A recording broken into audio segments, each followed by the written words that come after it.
You know, we spend so much time talking about the digital world, SaaS, AI, drop shipping, but what if the next huge opportunity isn't on a screen at all? Today, we're diving into a business model that finds incredible value in the physical world, connecting local treasures to a global stage. Let's get into it. This quote right here, this is the whole philosophy we're digging into. The biggest wins don't always come from inventing something totally new, but from being a brilliant connector.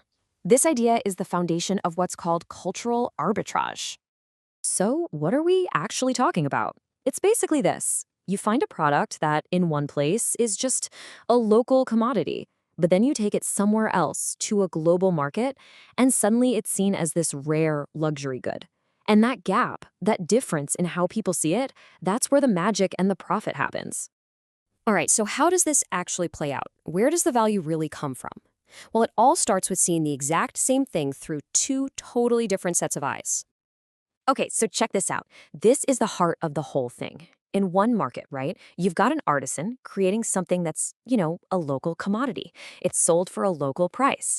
But then you take that exact same item and you drop it into a shop in, say, London or New York, and everything changes. Its perception just flips. It's not just an object anymore. It's a piece of culture. It's a story. It becomes a luxury. And that huge gap in perception, boom, that's your profit margin. And this isn't just a one-trick pony. You can apply this model to so many incredible things. I mean, think about it. Hand-carved ebony furniture from Tanzania, where that craft has been passed down for generations.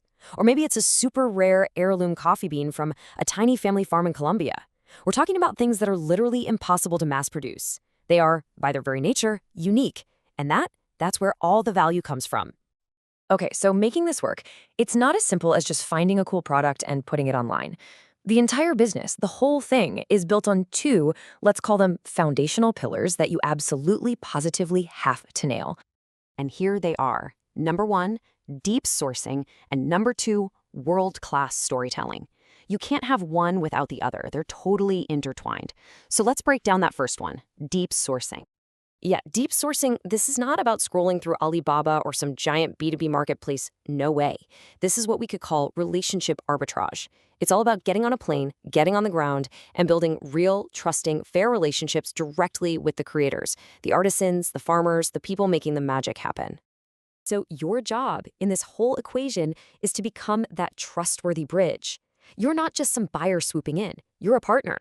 You're the one who offers a premium local price, which can be absolutely life-changing for them, and you take on all the risk, all the logistics, all the international sales headaches. You basically become their gateway to a world they could never, ever reach on their own. And that brings us right to pillar number two, storytelling. Because once you have this incredible product, you've got to remember, you're not selling an object. You're just not. A customer isn't paying $500 for a basket. No. They're paying for the story. They're paying for the specific grass it's woven from, the generations of skill baked into its pattern, the name of the woman who actually made it. Your job is to capture that entire narrative and sell that. Okay, look, I know this all sounds amazing, right? But let's be real for a second. If this was easy, everybody would be doing it. The challenges are huge, but here's the kicker. Overcoming those challenges is exactly what creates your competitive advantage. It's your moat. So what are the big hurdles? What's the stuff that stops most people dead in their tracks? It pretty much boils down to two major categories. First step, you've got the challenge of quality and consistency. I mean, how do you make sure a handmade product is going to meet the super high expectations of a luxury global market every single time? And then, number two, you've got the absolute beast of logistics and compliance, all the red tape, all the paperwork that comes with shipping stuff across borders. So let's drill down on quality for a sec. A high-end customer, they expect perfection, period. So that means you have to work hand in hand with your producers to standardize their output for things like shipping and presentation.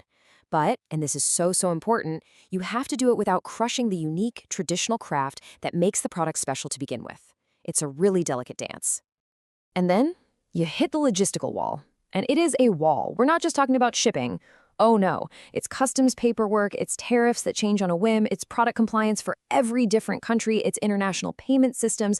It is a mountain of complexity. And honestly, this is the exact point where most people just throw their hands up and quit. But listen, here's the secret that most people miss. Mastering this logistical nightmare, that is how you build your moat. That's your competitive advantage. once you solve this crazy puzzle for one product, you've built a scalable system you can use for any unique good. This is what separates the weekend warriors from the pros. Okay, so we've talked about the opportunity, we've talked about the tough stuff, but this model, it's really about more than just making money. It's about fundamentally changing the way trade is done and, actually creating a positive impact in the world. Because think about it, when you build this direct bridge, you're not just creating profit for yourself. You're totally re-engineering the supply chain to be more ethical and way, way more efficient. Let me just show you what I mean. Okay, so just picture the old way, the traditional way. An artisan sells their work to a local middleman, who then sells it to another middleman, who sells it to an exporter, who then finally sells to a retailer. I mean, at every single step, someone is taking a cut. And the person who actually poured their heart and soul into creating the item, they're left with pennies on the dollar. It's a broken system. Okay, now look at the new way. It's clean, it's direct. You've got the artisan, you, and the customer. That's it. That's the whole chain. You're cutting out all of those inefficient and frankly often exploitative layers. And the payoff here is huge. It's a true win-win-win. First, by getting rid of all those middlemen, the profit margins just get way better for everyone involved. The customer gets a truly authentic product with a real story they can connect to, and most importantly, the artisan is directly empowered. They're finally earning a wage that actually reflects their incredible skill. So, what's the bottom line here for you? Well, if you're looking for a business to build, think about this. This is a model that's pretty capital light to start. It has the potential for really high margins. And maybe best of all, it's deeply, deeply rewarding work that connects you to people and cultures all over the world. So really, the only question left is this. Are you ready to be that bridge? Are you ready to go out and find that hidden gem, that unique, culturally rich good that the world is just waiting to discover? The next big opportunity. It might not be in another app or some new piece of code. It could literally be right in front of you. So here's the final thought. Stop staring at your screen. Look at your local world. The next great luxury brand could be waiting right there for you to find it.